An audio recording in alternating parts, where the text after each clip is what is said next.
কোরবানি মহিলা জবাই করতে পারবে কিনা? আমাদের দেশে আবার কিছু ফতোয়া আছে মহিলাদের জন্য জবাই করা, শুধু কোরবানি না, পশু জবা, মুরগি জবাই করা মাকরুহ। কোরবানি ধারে কিনতে পারবেন কিনা? গ্রামের এক লোক কোরবানি পশু বিক্রি করছে, আর আপনার কাছে টাকা পয়সা একটু টানাটানি আছে, তো বলবি, তুমি বলো, হে মুসলিম বলো, ইন্না সালাতি ওয়া নুসুকি ওয়া মাহইয়ায়া ওয়া মামাতি লিল্লাহি রাব্বিল আলামিন, নিশ্চয়ই আমার সালাত, আমার কোরবানি, আমার জীবন, আমার মরণ সব কার জন্য? আল্লাহর জন্য, সবকিছু আল্লাহর জন্য। সুতরাং আসসালামু আলাইকুম ওয়া রাহমাতুল্লাহি ওয়া বারাকাতুহু। কোরবানি প্রতিটি পরিবারের জন্য শরীয়ত সম্মত। প্রতিটি পরিবারের পক্ষ থেকে কমপক্ষে একটি করে কোরবানি হবে, একটি করে কোরবানি সুন্নাতে মুআক্কাদা, আর যারা বলেছেন ওয়াজিব তো ওয়াজিব। হাদিস এই মর্মে, যদিও হাদিসটি দুর্বল কিন্তু প্রসিদ্ধ হাদিস, ইন্না আলা আহলে কুল্লি বাইতিন, ইন্না আলা আহলে কুল্লি বাইতিন ফি কুল্লি আমিন উদহিয়া। শোনো, প্রত্যেক পরিবারের পক্ষ থেকে প্রতি বছর একটি করে কোরবানি রয়েছে। প্রত্যেক পরিবারের পক্ষ থেকে, তাহলে একটি কোরবানি একটি পরিবারের পক্ষ থেকে যথেষ্ট। এই নয় যে একটা খাসি দিবেন, বলছে এটা এবছর আমার দিলাম, আর গত বছর দিয়েছে আমার স্ত্রীর পক্ষ থেকে, এবার আমার বড় ছেলের পক্ষ থেকে, তো আমার মেজো ছেলের ওই মেয়ের পক্ষ থেকে। এটা হানাফিরা করে কিন্তু না। একটি পশু একজন এবং তার পরিবারের সদস্য বলাও মেয়ে, ওলামারা বলছে 100 জনও যদি থাকে, ধরেন একজনের 4টা স্ত্রী আর ছেলে মেয়ে সব নিয়ে, এমনকি বৃদ্ধ বাবা মা যাদের আয় উপার্জন নেই, তার একসাথে খাওয়া দাওয়া করে, 100 জনও যদি হয়, তো একটি পশু যথেষ্ট, একটি কোরবানি যথেষ্ট। সর্বনিম্ন তার সুন্নাতে মুআক্কাদা আদায় হয়ে গেছে। অতিরিক্ত যদি করে নফল, 2টা 4টা 5টা যদি করে সেটা নফল, মুস্তাহাব।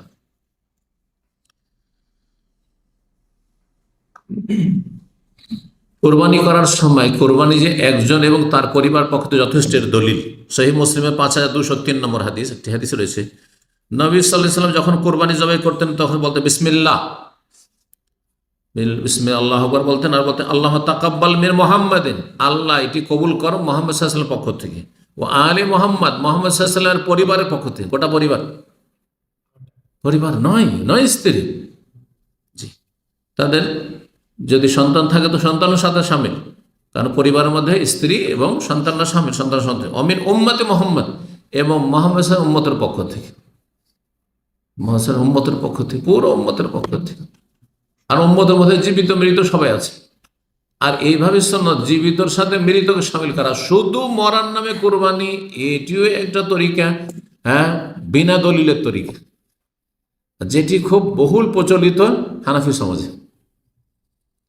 এই বছর আমার মরা বাবার নামে করলাম, এই বছর মরা মায়ের নামে করলাম, এই বছর দাদার নামে করলাম, এই বছর দাদির নামে করলাম, এই বছর নানার নামে, নারীর নামে, এইসব চলতে আছে। কোনো প্রমাণ নেই, একটিও প্রমাণ নেই যে একটা গোটা ভাগ অথবা একটা গোটা খাসি বা উট নবী সাল্লাল্লাহু আলাইহি ওয়াসাল্লাম সাহাবীরা মৃতের নামে করেছেন, কোনো প্রমাণ নেই। তাহলে সুন্নত নাই, জায়েজ কিনা ইখতিলাফ আছে। একদল বলছেন না, জায়েজ নাই। শুধু মৃতের নামে একটা ভাগ দেওয়া অথবা একটা খাসি দেওয়া বা একটা গরু দেওয়া জায়েজই নয় ওদের কাছে, কারণ প্রমাণ নেই। আর এক দল বলছে জায়েজ আছে। যারা জায়েজ আছে বলেছেন তারা 2 ভাগে বিভক্ত। একদম জায়েজ আছে কিন্তু সাদকা, আর সাদকা তুমি খেতে পাবে না, তাহলে পুরোটাই দান করো। আর এই ফতোয়া যদি চালু করা হয় তো মরার নামে কোরবানি করা সব বন্ধ হয়ে যাবে। আরে গোস্ত খেতে পাবো না তো কেন কোরবানি করবো, ঠিক না? ঠান্ডা হয়ে যাবে সব, বিনা দলিলে আমল করা ঠান্ডা হয়ে যাবে। আর এক দল বলছেন যে খেতে পারবে, বুঝছেন? সব এগুলো এই ফতোয়া তাদের, কিন্তু দলিল যেমন বলে যে নবী সাল্লাল্লাহু আলাইহি ওয়াসাল্লাম সাহাবা কেরাম থেকে শুধু মৃত ব্যক্তির নামে একটা ভাগ অথবা পশু আলাদা করে কোরবানি করে, এটা অমুক মৃত আত্মীয়র নামে, এটা প্রমাণিত নয়, কোনো প্রমাণ নেই। দলিলে কি আছে? জীবিতর নামে তার সাথে মৃতকে শামিল করুন। আপনি আপনার স্ত্রী, ছেলে মেয়ে আর তার সাথে, আল্লাহ আমার বাবা মা মারা গেছে, দাদা দাদি মারা গেছে, নানা নানি মারা গেছে, সবকে শামিল করলাম। আমার ভাই বোনেরা কেউ মারা গেছে, তাদেরকেও শামিল করলাম, সবকে শামিল করে, সমস্যা নেই। অমিন উম্মতে মোহাম্মদ, মোহাম্মদ সাল্লাল্লাহু আলাইহি ওয়াসাল্লাম উম্মত, কত উম্মত, যার মধ্যে কত কি কোরবানি করেছে, করেনি, মারা গেছে, অনেকে মারা গেছে, অনেকে জীবিত, সবার পক্ষ থেকে। তাহলে জীবিত মৃত সবার পক্ষ থেকে নবী সাল্লাল্লাহু আলাইহি ওয়াসাল্লাম কি করেছেন? একটি কোরবানি জবাই করেছেন। জি, এভাবে জায়েজ, এটাই সুন্নাত সম্মত। নিয়তটাকে যত প্রশস্ত করবেন তত নিয়ত গুণে বরকত, এটা আমাদের দেশীয় ভাষা। নিয়ত গুণে, যেমন নিয়ত তেমন বরকত। আমি একাই নেকি নেবো না, সবাইকে নেকিতে সামিল করবো, এই একটা কোরবানি করে, এই সুন্নতির তরিকা। 4 নম্বর, কোরবানির হেকমত। হেকমত মানে রহস্য, তত্ত্ব, গরজ কি, লাভ কি, অনেক হিকমত রয়েছে, তার দু একটি দিকে ইঙ্গিত করেছি। 1 নম্বর হচ্ছে আত্তাকাররুব ইলাল্লাহ তাআলা, কোরবানির মাধ্যমে আল্লাহ নৈকট্য অর্জন করা, সান্নিধ্য লাভ করা, আল্লাহর কাছাকাছি হওয়া। যত ইবাদত বন্দেগী করবেন বহুমুখী, তত বেশি আল্লাহর কাছাকাছি হবে। 2 নম্বর হচ্ছে আল্লাহর গোলামির জন্য প্রশিক্ষণ নেওয়া। আল্লাহর উবুদিয়ত, গোলামি আমরা প্রতিটি ক্ষেত্রে করার চেষ্টা করব, দৈহিক ইবাদতের মাধ্যমে, তারপরে বাচনিক ইবাদতের মাধ্যমে, অন্তরের ইবাদতের মাধ্যমে, আর্থিক ইবাদতের মাধ্যমে, আল্লাহর নাম উচ্চারণ করার মাধ্যমে, হ্যাঁ, পশু জবাই করার মাধ্যমে, যেমন সাদকা, আর্থিক ইবাদত তো সাদকাও, কিন্তু সেখানে রক্ত প্রবাহিত করা হয়নি, তাই না? কিন্তু এখানে কোরবানির পশুর রক্ত আল্লাহর সন্তুষ্টির জন্য প্রবাহিত করে আর আল্লাহর নাম উচ্চারণ করে আল্লাহর সান্নিধ্য লাভ করা। তো বহুমুখী ইবাদতের মাধ্যমে কি করা? আল্লাহর গোলামের জন্য তরবিয়ত নেওয়া। সূরা আন-নামের আয়াত নম্বর 162 তে রয়েছে, কুল হে নবী, তুমি বলো, হে মুসলিম বলো, ইন্না সালাতি ওয়া নুসুকি ওয়া মাহইয়ায়া ওয়া মামাতি লিল্লাহি রাব্বিল আলামিন, নিশ্চয়ই আমার সালাত, আমার কোরবানি, আমার জীবন, আমার মরণ সব কার জন্য? আল্লাহর জন্য, সবকিছু আল্লাহর জন্য। সুতরাং আমি আমার এই যে পশু জবাই করব, এটা আল্লাহর জন্য, পশু জবাই করে আল্লাহ সান্নিধ্য লাভ করছে। 3য় হেকমত হচ্ছে আল্লাহর একত্বের ঘোষণা, তৌহিদের ঘোষণা, এবং আল্লাহর নাম উচ্চারণ করা জবাইয়ের সময়। কার নাম উচ্চারণ করছেন? আল্লাহর। আর কার নাম উচ্চারণ করছেন না? কাফের গায়রুল্লাহ নাম উচ্চারণ করছে, কেউ খাজার নাম উচ্চারণ করছে, কেউ গৌসে আজমের নাম উচ্চারণ করছে, বড় পীরের নাম উচ্চারণ করছে, কেউ উচ্চারণ করছে আপনার দেবদেবীর নাম, আর আপনি উচ্চারণ বিসমিল্লাহ, আল্লাহু আকবার, আল্লাহর নামে শুরু করছি, আল্লাহ সবচেয়ে বড়, আল্লাহ সবচেয়ে বড়।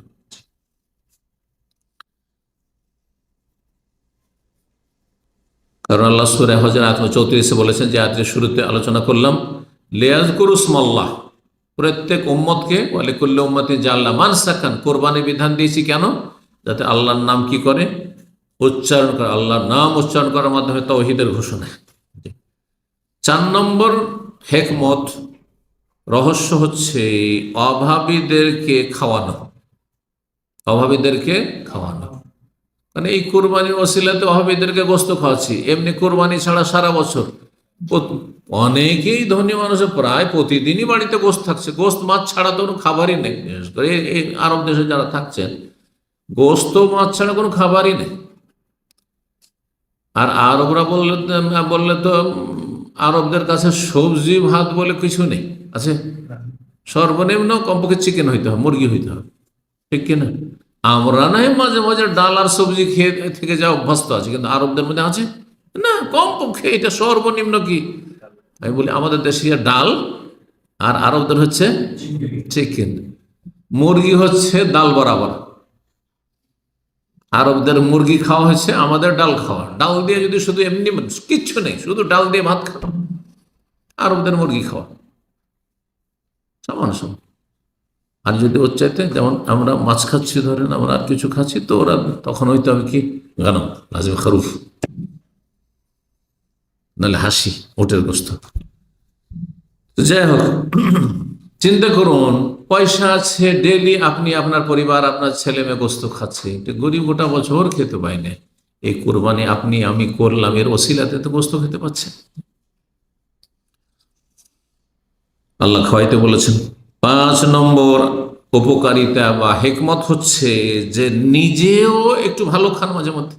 অনেকে কৃপণ আছে গোটা বছর, আরে কোন রকম চললে হইল, ডাল আর ভর্তা, ডাল ভর্তা, কোনদিন ডিম ভাজি, ব্যাস। তুনা, অনেক প্রবাসী আছে এখানে বড়ই কৃপণ, কি খায়? ওই তুনা ভাজি, তুনার একটা প্যাকেট নিয়ে চলে আসলে বাস একটু ভাত খেয়ে নিলাম, ব্যাস, চলছে। একদিন ডিম ভাজি, একদিন তুনা ভাজি, এই চলছে। অনেক বকিল আছে। এই যে প্রবাসের সবাই যে উদার অন্তরের নয়, আমি জানি ভালো করে, 35 বছর হচ্ছে। কিছু আছে মাশাআল্লাহ মন বড়ার, কিছু আছে একটা রিয়াল খরচ করলে ও বড় মুশকিল, অসুস্থ হয়ে পড়ে, পেট খারাপ হয়ে যাবে। নাড়ি খারাপ হয়ে যাবে। আল্লাহ হেদায়েত করে।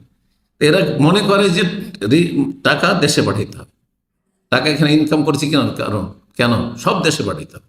আরে দেশে পাঠাইতে হবে, কিন্তু সব দেশে পাঠাইতে হবে জনজীবনকে কষ্ট দেয়, এইটা ভুল। এটা হচ্ছে বড় কৃপণতা, নিজের নফসের, নিজের জীবনের উপর কৃপণতা। অপরের ক্ষেত্রে তো আছে। তো এখন নিজেও খেলেন একটু, এই এই কোরবানির মৌসুমের ওসিলে একটু গোস্ত খেলেন, না হলে 700-800 টাকা কিলো। বাংলাদেশে কত টাকা করে কিলো গোস্ত গরুর? 700-800, আর 700-800 করে গোস্ত কিনে খাবে না কৃপণ লোক, পয়সা থাকলেও খাবে না, ওই পোলট্রি খাচ্ছে খুব বেশি।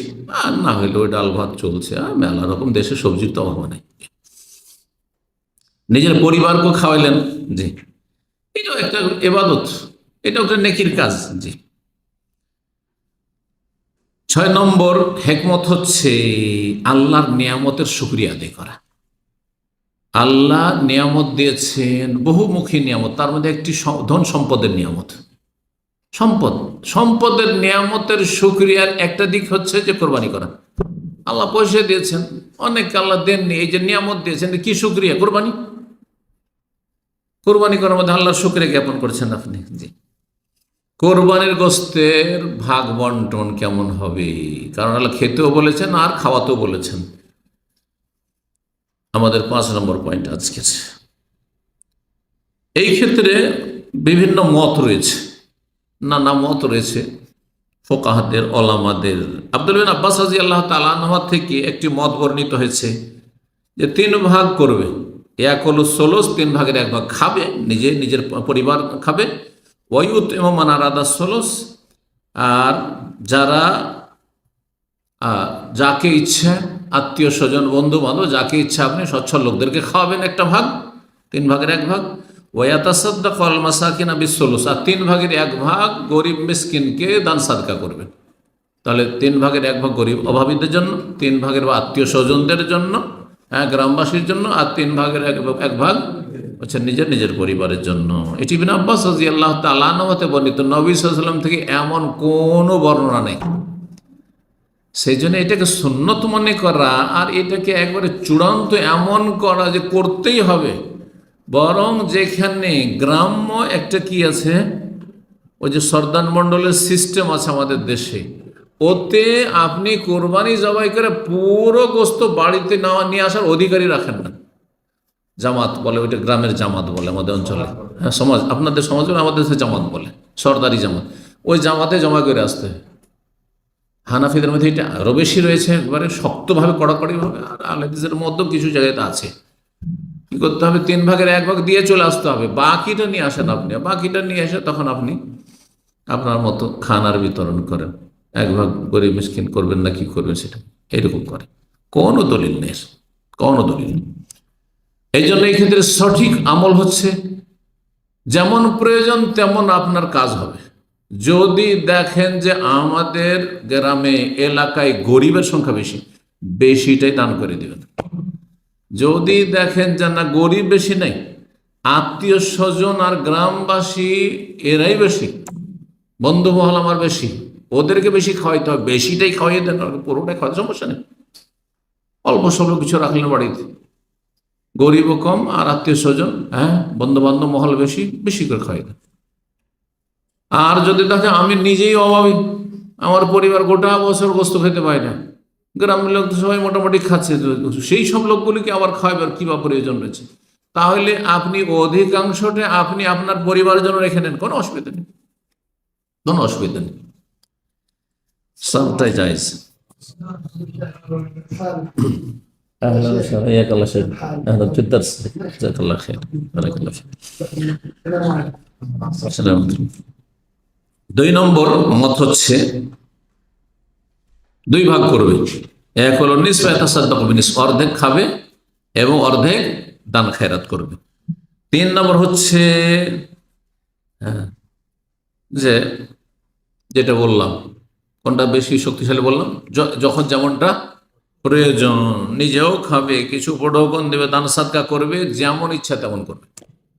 যদি মনে হয় যে আমরা অভাবী, অনেক সময় এরকম হয়, গরিবের বাড়ি বিয়ে লেগেছে,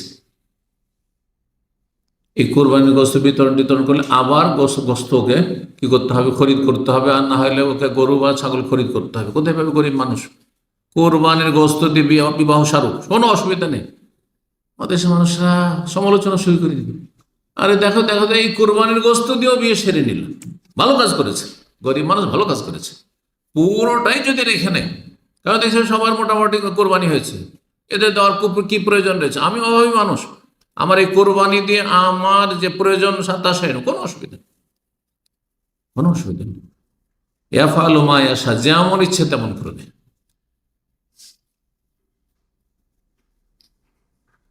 কোরবানি আপনি একটা খরিদ করে নিয়েছেন, অথবা আপনি পুষেছেন বাড়িতে, মানে নির্ধারিত করে দিয়েছেন, আর তারপরে সেটা যদি অক্ষম হয়ে যায়, পা ভেঙে গেল, অথবা চোখ কানা হয়ে গেল, এমন কিছু হয়ে গেল, তাহলে কোরবানি করতে পারবেন কিনা? এই দোষগুলি দেখে কোরবানি কিনতে পারবেন না। কানা অথবা ল্যাংড়া খোঁড়া, বোঝা গেছে, কোরবানি কিনতে পারবেন না দেখে শুনে। কিন্তু কোরবানি কেনার পরে যদি এই রকমের দোষ যুক্ত হয়ে যায়, তাহলে ওলামারা বলেছেন যে কোরবানি করবেন, কারণ আপনি যখন কোরবানি কিনেছেন তখন সেটা ছিল সুস্থ ছিল আর দোষমুক্ত ছিল, আর সেটা আল্লাহর জন্য আপনি ছেড়ে দিয়েছেন, অফ করে দিয়েছেন, আল্লাহর জন্য নির্ধারিত হয়ে গেছে। যখন নির্ধারিত হয়ে গেছে ওই অবস্থাতে কোরবানি করবেন, আর আপনার ওজর আল্লাহর কাছে গ্রহণযোগ্য। জি, কোনো অসুবিধা নেই। কোরবানি পরিবর্তন করতে হবে না, যে পাটা ভেঙে গেল বা চোখটা কানা হয়ে গেল, তো এই কোরবানিটাকে বিক্রি করি বা রেখে দিয়ে আর একটা কিনি, কোনো প্রয়োজন নেই। জি, সেটি কোরবানি করতে পারেন। 7 নম্বর মাসলা কোরবানির ক্ষেত্রে, কোরবানি ধারে কিনতে পারবেন কিনা। গ্রামের এক লোক কোরবানি পশু বিক্রি করছে, আর আপনার কাছে টাকা পয়সা একটু টানাটানি আছে, তো বলছেন যে তুমি এখন আমাকে দিয়ে দাও কোরবানি পশুটা, আমি 1 মাস পরে যখন বেতন পাবো তখন তোমাকে দেবো, জায়েজ কিনা?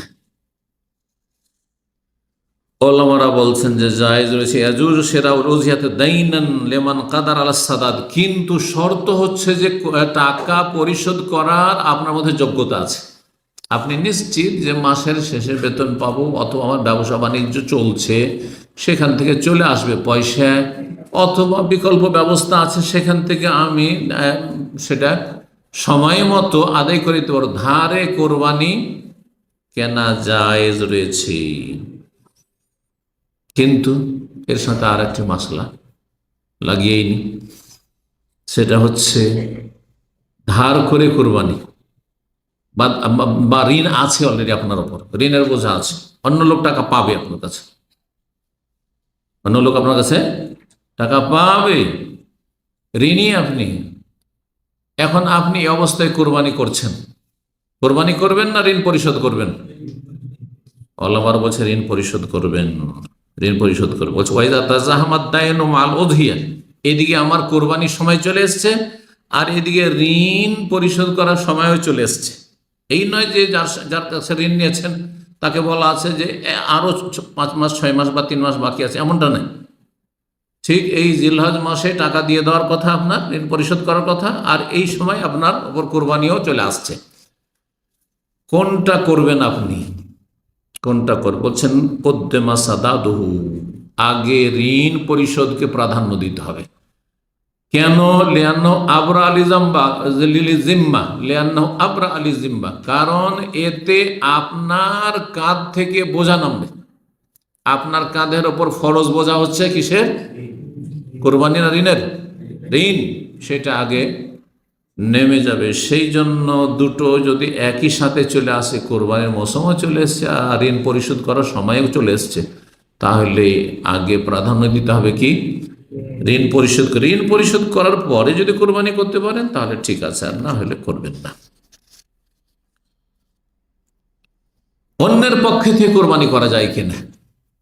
আপনারা অনেকে আছেন প্রবাসে, টাকা পয়সা আছে মাশাআল্লাহ, ভাই আলাদা অন্যে আছে অথবা শ্যালক আছে, কেউ আছে, যে কেউ বন্ধু মানুষ, একজন আলেম আছেন, গরিব মানুষ, গ্রামে কোরবানি করতে পারে না, নিজেরও কোরবানি একটা করলেন আর ওরও একটা কোরবানি বা একটা ভাগ ওর আপনি করে দিলেন, জায়েজ কি না?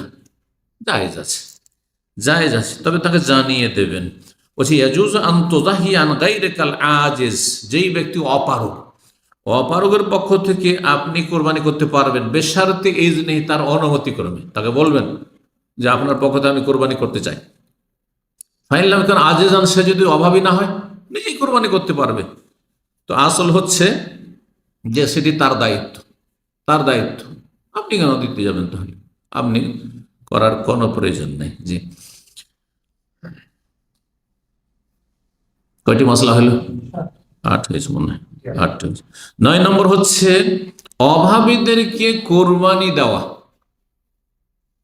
তার পক্ষ থেকে কোরবানি করলেন, কোরবানি কি, কোরবানি পশু দিয়ে দিলেন তাকে, একটা কোরবানি পশু অভাবীদেরকে দিয়ে দিলেন। এটা দেওয়া যাবে কি? যাবে না। ধরেন 5টা গরু কিনলেন আর গ্রামের 5 জন গরিবকে, অথবা একটা গরুতে ভাগ, অনেক গরিব আছে যাদের কোরবানি নেই, সবকে বলে তোমরা একটা একটা করে ভাগ নিয়ে নাও, এই 5টা গরু তোমাদের জন্য, 5 35 জন তোমরা এতে শরিক হয়ে যাও। করা যাবে কি না? যাবে। সহিহ বুখারীতে হাদিস রয়েছে, নবী সাল্লাল্লাহু আলাইহি ওয়াসাল্লাম কোরবানির মৌসুমে সাহাবায়ে কেরামদেরকে কোরবানির পশু দিয়েছেন। তুমি এই উট নাও, তুমি এটা নাও, তুমি এটা নাও, তুমি এটা নাও, এইভাবে দিয়ে দিয়েছেন। তুমি যে তোমার মতো করে কোরবানি করো, জায়েজ রয়েছে।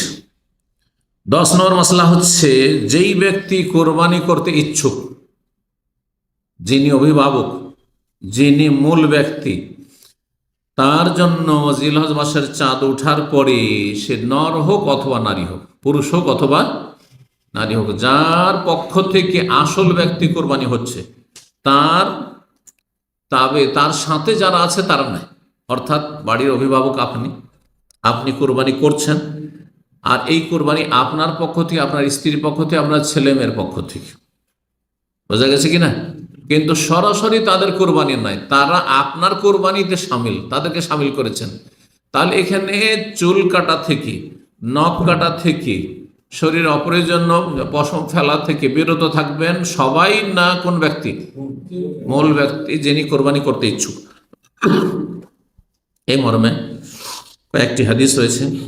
উম্মে সালামা রাদিয়াল্লাহু তাআলা বর্ণিত, ইযা রাআইতুম হিলাল যিল হিজ্জা, যখন তোমরা জিলহজ মাসের চাঁদ দেখতে পাবে, ওয়া আরাদা আহাদুম আন ইউদাহিয়া, আর তোমাদের কেউ যদি কোরবানি করতে ইচ্ছুক হয়, ফালিয়ুমসিক আন শারি ওয়া আজফারি, তাহলে সে যেন পশম আর নখ না কাটে। অন্য রিওয়ায়াত রয়েছে বাশারিহি, শরীরে চামড়ার কোনো কিছু না কাটে।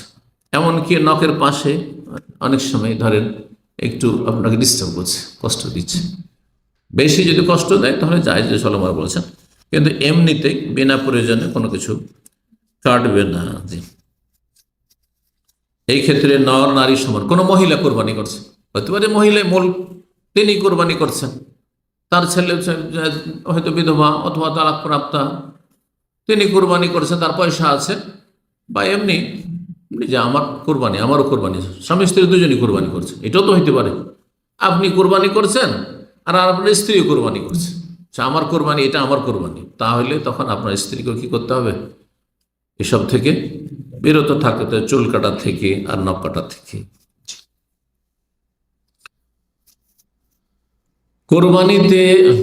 কোরবানির পশুগুলি সম্পর্কে আলোচনা করে দিয়েছি, তাই না? কোরবানির পশু হচ্ছে গবাদি পশু, বাহিমাতুল আনাম, আর গবাদি পশু হচ্ছে আল বাইর মানে উট, আর আল বাকার গরু, আর আল গানাম আর ছাগল।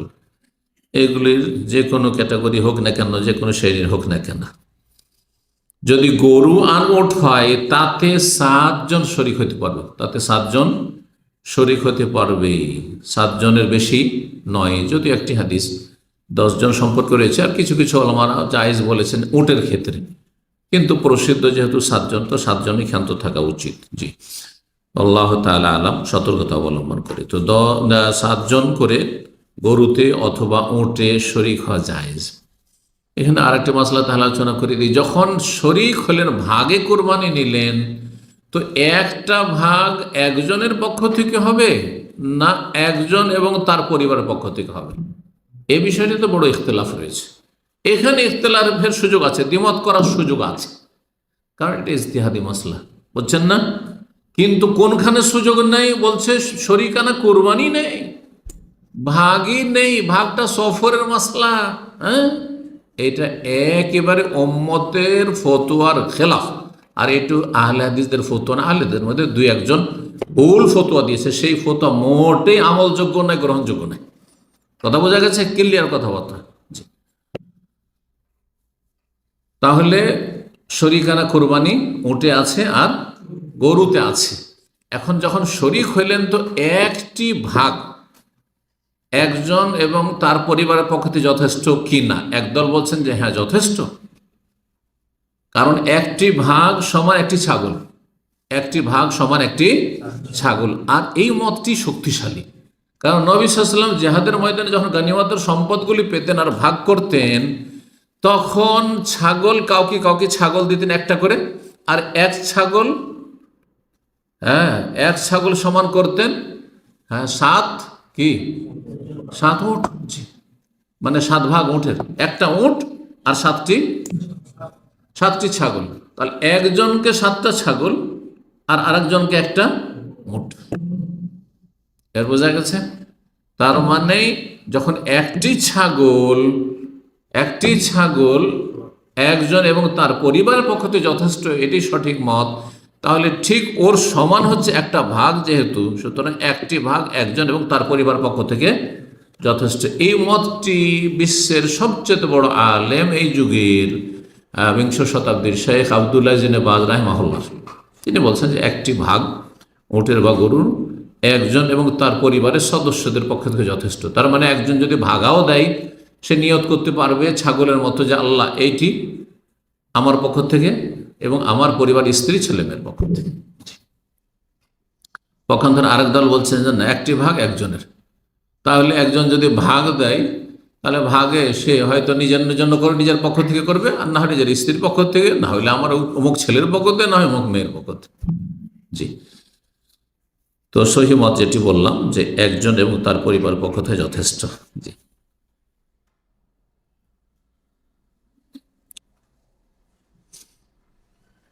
কয়টি মশলা আলোচনা হলো? 11টি হয়েছে। 11, 10, 11। 12 নম্বর মাসলা, কোরবানি জবাই করার সময় বিসমিল্লাহ বলতে হবে এবং আল্লাহু আকবার বলতে হবে। বিসমিল্লাহ, আল্লাহু আকবার। শর্ত হচ্ছে বিসমিল্লাহ বলা। বিসমিল্লাহ না বললে পশু হালাল হবে না, বিসমিল্লাহ বলতেই হবে। আর আল্লাহু আকবার বলা হচ্ছে সুন্নাত মুস্তাহাব, দুটোর হুকুম একই নয়।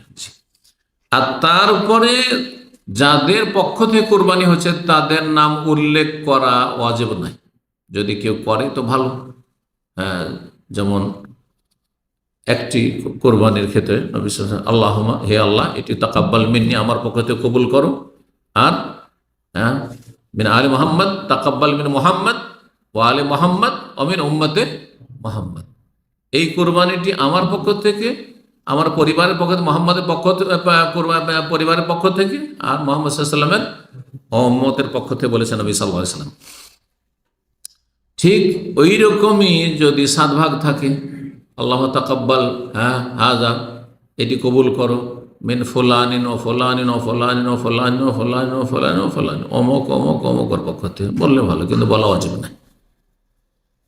কিন্তু এখানে বাড়াবাড়ি করে হানাফিরা, নাম সব লিস্ট করে নিয়ে, মনে হয় বাপের নাম সহ নাকি? আরে বাপরে বাপ, না, আল্লাহ জানেন না যে কার পক্ষ থেকে হচ্ছে? আল্লাহকে জানাইতে হবে। কোরআন একটি আয়াত রয়েছে, আল্লাহ বলছেন আতুআল্লিমুন আল্লাহ, কুল আতুআল্লিমুন আল্লাহ বিদীনিকুম, তোমরা তোমাদের দিন সম্পর্কে আল্লাহকে জানাইতে চাইছো, আল্লাহ জানে না? এই জন্য যারা বলছে যে নাওয়াইতু আন ওসাল্লি লিল্লাহি তাআলা সালাতাদ দোহরে, এটি যে বেদাত আর এটি কোরআন বিরোধী, এই আয়াত দলিল। আল্লাহ কি জানে না যে তুমি জোহরে দাঁড়িয়েছ?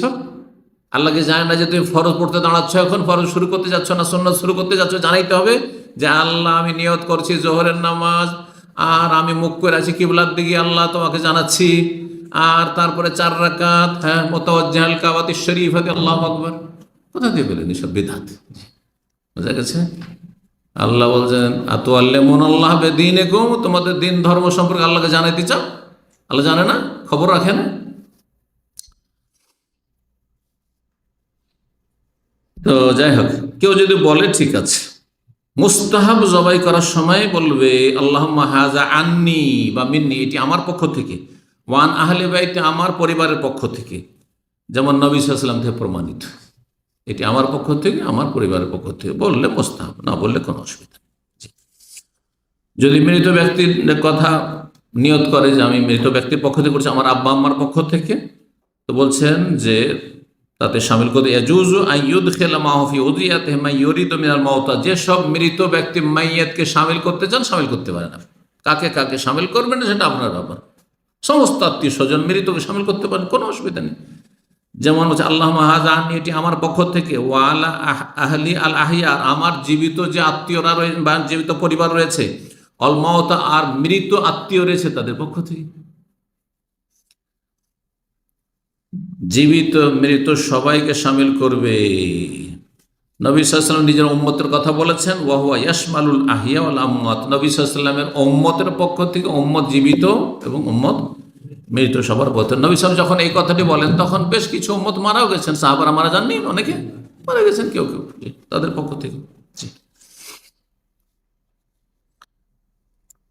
একটি মাসলা আলোচনা করে ফেলেছি কিন্তু দলিল বলিনি, দলিলটি এখানে সামনে আছে, তিরমিজির হাদিস, তো বলি দিই ভালো হবে। সেটা হচ্ছে যে একটি পশু বা একটি ছাগল একজন এবং তার পরিবার পক্ষ থেকে যথেষ্ট, বলেছি না?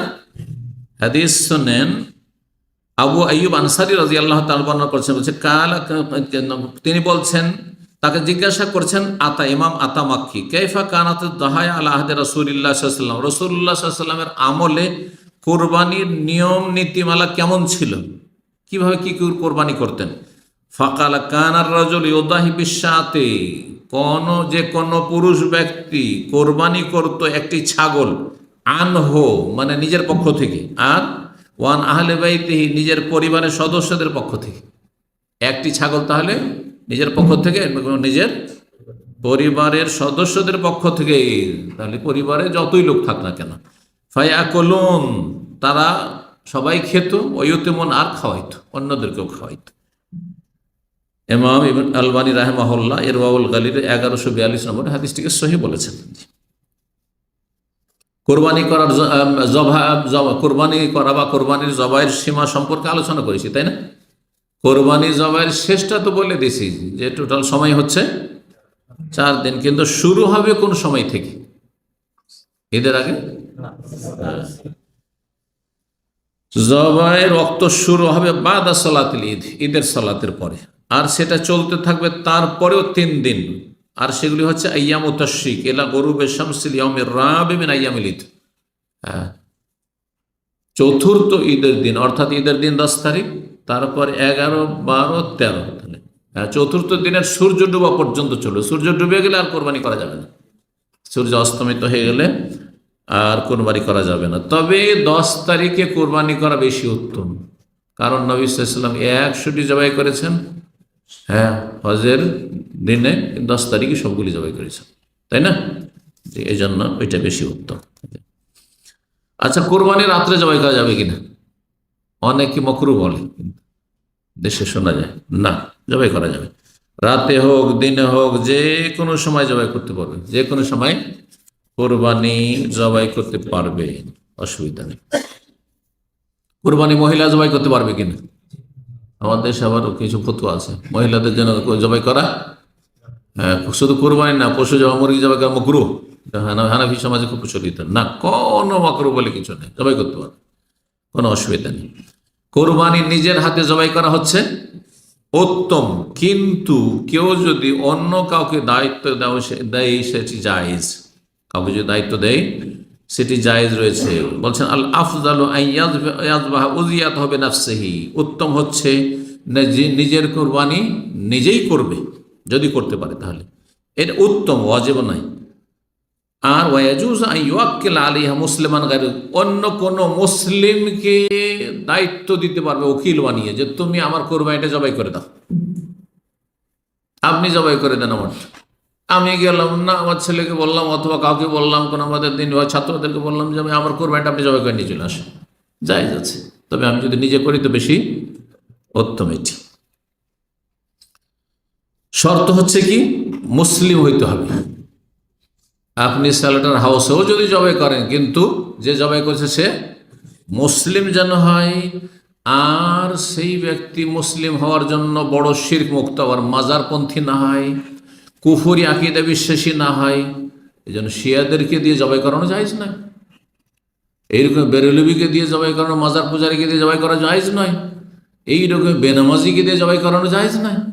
অনেক সময় এই সাহস, গরু জবাই করতে হবে, আমার অত সাহস নেই, বেনামাজিকে দিয়ে দিলেন আপনি জবাই করতেন, না, মোটেই জায়েজ নয় বেনামাজিকে দিয়ে কোরবানি জবাই করানো। কারণ বেনামাজি সঠিক মতে বড় কাফের হয়ে যায়, যে একেবারে নামাজ পড়ে না, তো নিঃসন্দেহে কাফের। জি, আল্লাহ হেফাজত করুন। কোন কাফের যদি জবাই করে, অমুসলিম জবাই করে, হ্যাঁ চলবে না, চলবে না, জায়েজ না। মুসলিম জবাই করতে হবে, কোরবানি জবাই করবে মুসলিম জবাই করবে। দেখেন, এমনি যদি ইহুদি খ্রিস্টান আহলে কিতাব জবাই করে এমনি পশু, তো তার গোস্ত খেতে পারবেন, কিন্তু কোরবানি জবাই করার ক্ষেত্রে আপনি ইহুদি নাসারাকে জবাই করলে হবে না, আপনাকে জবাই করে খেতে হবে। উযহিয়াতু তারিকিস সালাহ, সর্বশেষ মাসলা, প্রায় 20টার মতো বয়ান করা হয়ে গেছে। যেই ব্যক্তি বেনামাজি, নামাজ পড়েন না, তার কোরবানি হবে। বেনামাজি তো বড় কুফরি করলো, তাহলে যখন সে ব্যক্তি বড় কুফরি, তারই কোনো আমল কবুল হয়নি, তার নিজের কোরবানি কবুল হবে না। কোরবানি কবুল হবে না তো আপনার কোরবানি করবে, জবাই করবে কেন, আর ওটাই কেন কবুল হবে। জি, তো বলছে তারিকুস সালাত লা তাহিল্লু যাবিয়াতু ওয়ালা তুকাল, যে ব্যক্তি সালাত ত্যাগকারী নাম বেনামাজি, তার জবাই করা খাওয়া হালাল নয়। কেন? সঠিক মত হচ্ছে যে তারিকুস সালাত হচ্ছে কাফের, অস্বীকার করলে সবার কাছে কাফের, আর যদি অবহেলা করে, আর এক অক্ত পড়ে না, বা এক আধ অক্ত কখনো পড়ছে, তাহলে কাফের। অধিকাংশ সময় পড়ছে, মাঝে মধ্যে গাফিলতি হয়তো, সেই ক্ষেত্রে বড় দ্বিমত রয়েছে। এই ক্ষেত্রে অধিকাংশ ওলামারা বলছেন তা কাফের বলা যাবে না। ধরে 4 অক্তই পড়ছে, কিন্তু ফজরে গাফিলতি, ফাসেক, কাফের বলা